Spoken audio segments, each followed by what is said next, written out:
I can see this one. See, after traveling all day, the party of Vishwamitra and Ram and Lakshman, they all reached the Sona river. So there he was selling, Vishwamitra was selling here. Once there was a great rishi named Kusha, a direct son of Lord Brahma. Kusha had four Kshatriya sons who founded four cities, one of which was on the bank of river Sona. Kusha's son, Kushanabha, begot 100 daughters through Apsara Gritachi. So when these girls, so that means Kushanabha and Gritachi, they had 100 daughters. When these girls grew up, they were very beautiful and would happily play together on the banks of the river, Sona river. Once a demigod of air, Vayu, he happened to see the girls and became captivated by their exquisite beauty. Approaching them, Vayu said, "My dear beautiful girls, if you all become my wives, I shall transform your fleeting human beauty into ever-fresh celestial youthfulness." He said that because human youthfulness lasts for some 100 years. But if I make it celestial youthfulness, you can live for 1,000 years. Hmm. Because you will become whose wife? My wife. You become my wife, I will take you to heaven and I will give you celestial youthfulness by giving you Amritam. You can drink Amrit and you can also live for 1,000 years like me. The girl said, no attraction for Vayu. However, and instead felt insulted. They replied, we would never think of choosing our own husbands. We will only marry according to the choice of our father. Being the daughters of a great Rajarishi, who is that? Rajarishi? Kushanaba. We certainly have the power to curse you for your vulgar behavior. However, we shall not do so, for we do not wish to diminish the accumulated merit of our austerities. Amazing, no? What a deep statement, huh? See, I heard in Vada, Govardhanako village when I was living, one fellow was teaching about the snakes. Hmm. He said that every snake is given, like we have keep in a bottle, no? Like that, they have a tooth in which they store the snake, they store the poison. So that is a limited quantity. And they will only use that for catching prey. Because the prey which may run fastly away from them, like a frog or something, they hit them with that. Then the creature cannot move ahead. Then they will use it for eating them, like that. Otherwise, this poison they don't unnecessarily waste. If a human being is passing by, sometimes they do a bite called as a raw bite, we call it. Raw bite means they bite him with the tooth, but it is not poisonous. But most of the time, people fear too much because out of fear only they suffer more. Huh? So they were saying that they use poison in a limited fashion for self-defense, and they use it more for catching prey. You understood now? Similarly, we also should know when we become angry on somebody and curse somebody, our accumulated austerities become diminished. Tapovalam reduces. When you become lusty, your tapovalam reduces. When you become greedy, you are breathing heavily and you are greedy to accumulate too much, then your tapobalam again decreases. So these are all things which reduce our tapobalam. So they were thinking that that's what happened to Vishwamitra. Now he became lusty after Menaka, he lost his tapobalam.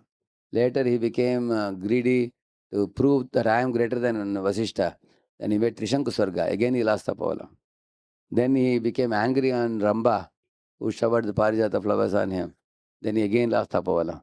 So because of repeatedly losing the tapobalam, therefore, it took long time for him to become Brahma Rishi. Correct, no? So here these girls are intelligent.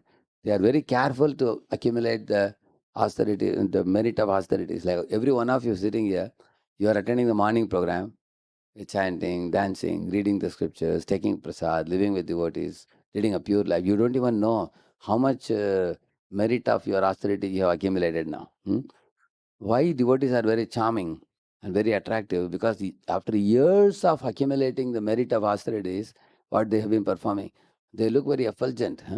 Even in America, when Prabhupada was there, many professors used to say that your disciples are so joyful looking and their faces are very bright, and they have become so cheerful. How ugly they were before. So Prabhupada told the devotees later on, anyone who chants Hare Krishna and rises early in the morning and adopts a Sattva-guna lifestyle and eats only prasad, their skin becomes very effulgent also. And their face becomes very cheerful. And they become free from lamentation and illusion and fear. Because of that, they look very charming. And so much so that even outsiders are able to observe that. Even professors observed that these people have become so this thing. So these girls also were very intelligent. They thought that if we curse this Vayu, then some of our austerity, tapovalam, will be lost. So they didn't curse him. Vayu, who is easily angered, became highly offended. Taking revenge, he subtly entered the bodies of the 100 girls and by his mystic power distorted their bodily features. When the girls returned to the palace crying, their father was shocked to see that they all had been transferred into hunchbacks. All 100 of them became hunchbacked women. In reply to Kushanapa's inquiries, the girls related all that happened. Maharaj Kushanapa congratulated his daughters for refraining from cursing Vayu and began considering how he could get them married. That means Kushanapa didn't tell the girls, hey, you could have cooperated with Vayu. Why you didn't do that? You lost your beauty. He didn't say that. What he said? Well done, my dear daughters. You have been sticking to path of dharma. That means you didn't oblige to Vayu, who was a fool, who was very vulgar. At the same time, you didn't curse him and you didn't lose the merit of your austerity. So he appreciated them. And then he started thinking how to get them married. Previously, there had been one brahmachari named Chuli who had been performing austerities. An unmarried Gandharva girl attended to him like a male maid servant. Eventually, Chuli became pleased by her selfless service and offered her a benediction. The girl requested the rishi to give her an exceptional son while allowing her to remain a virgin. So Chuli agreed. And thus appeared a mind-born son of the great ascetic prowess named Brahmadatta. It is a Manasaputra. Later, Brahmadatta ruled as a king, and it was he whom Kushanaba decided would be a suitable match for his daughters. So, I heard one more story about Brahmadatta. I will tell you that this thing immediately after this. See, thus after being invited to Kushanaba's palace, Brahmadatta accepted the 100 girls.